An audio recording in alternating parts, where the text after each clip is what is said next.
The Joe Rogan Experience. I'm going to go down there and work on another book. What are you writing now? It's kind of under wraps because I talked about this book way too much and it slowed me down. Is it all about Neil Young's bed? Can we cut that out? I can get a guy in trouble for saying that. You remember the first time I was on this show, how fucked up it was at the beginning? Were you even aware of that? What happened? So the first time I came on the show, I didn't know you, right? And I didn't know anything about you because I was living in Spain. And Duncan, I had done Duncan shows. The first time I'd done I didn't know what a podcast was. I came to LA to visit my parents. I had this email from Duncan. I'm a comedian. You want to do a podcast? I'm like, sure. Never met a comedian. Don't know what a podcast is. So I did it, and we had a good time. And after, he's like, I'd love to introduce you to my friend Joe Rogan. I think you guys would get along, and you could do his podcast. I'd never heard of Joe Rogan. Right? And no insult intended. Or I lived in Spain. I never watch Fear Factor.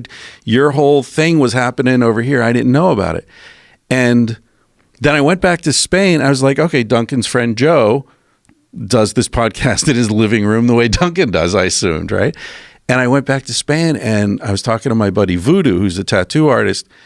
And he's like, so how was LA? I was like, yeah, cool. I did a podcast with this comedian. It was really fun and interesting. And he's like, oh, you should do Joe Rogan's podcast. I'm like, dude, how do you know Duncan's friend Joe? Right? It was this whole weird thing. He's like, no, dude, Joe Rogan's. Blah, blah, blah. So I tried to tell you that story the first time I came.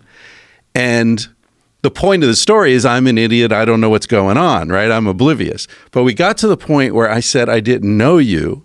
And you were like, so what'd you do? Google me?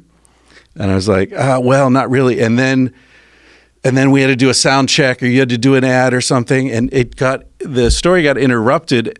And I felt like you thought I was trying to diss you or something. No, I definitely didn't.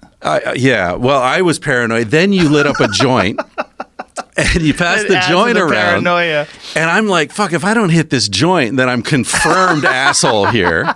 So I hit the joint even though I hadn't smoked any weed in months. And it was this like California weed.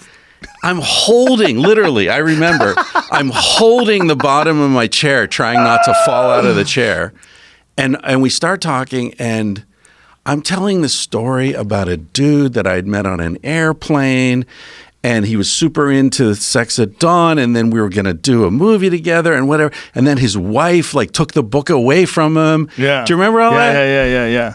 And then I was just like, oh fuck, I shouldn't have told that story. That this whole I'm fucking everything up. And I said to you, can we just, because we're like 5 minutes in at this point, and I was like, Joe, can we just like cut this and start over? And you looked at me and you said, "It's live, bitch."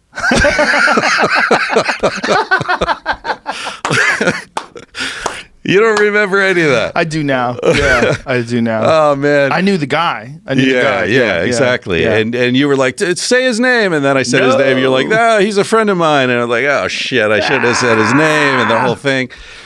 Yeah, and then I left. Casilda was here in the studio, and we left. We got in the car, and I said, man, was that as awkward as I felt? And she's like, that's the worst I've ever seen you. You were great. Oh shit! Established a great friendship. Yeah. No issues at all. I don't know. Maybe you enjoyed watching me suffer. I don't know. I do enjoy watching people get too high. It's not a suffer thing. It's like I've been there. It's a commiseration thing, I think.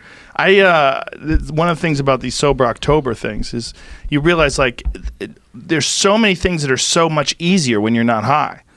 Yeah. You know, it's almost like you handicap yourself by getting baked. Like, I was talking to Brian Redband about this. Like, we were talking about like how the early days of podcast, we would get obliterated before we would do the podcast. Like, for years, like up until like maybe 2013 or 14, like we would, I had a Volcano. Do you know what that is? Those vaporizers. It fills up this bag. And you take these big, deep hits off this THC vapor, and then as soon as you put the bag down and we're like, okay, let's get going. Let's start the podcast, and be like, oh my God, what have we done? And it was this feeling every time we did the podcast was, oh my God, what have we done? And you'd be in the middle of saying something. And as you were saying, you're like, what am I talking about? Yeah. I don't even know what I'm talking about. And then you would say, oh, no, it's not that. Like you would screw things up. You get scrambled in your head. When there's no pot at all, that never happens. Like you might make mistakes, but you know what you're talking about while you're talking about it. Right. Like when you're really, really high like that, there's a lot of times where you're talking about stuff where you literally don't know exactly what you're talking about. Yeah. It's like that split personality thing we were talking about earlier. Marijuana has so many pros, but it's got some cons, like everything in life, like love and good things and bad things and food and sleep. There's pros and cons. And then the cons become very evident when you're not doing it. You know, and I still think every time I do these Sober October things, I always think, well, I'm going to cut back. I'm going to cut back on some weed. And I think I did last year. Like after October, I was like, I am not going to do it as much as I used to do it.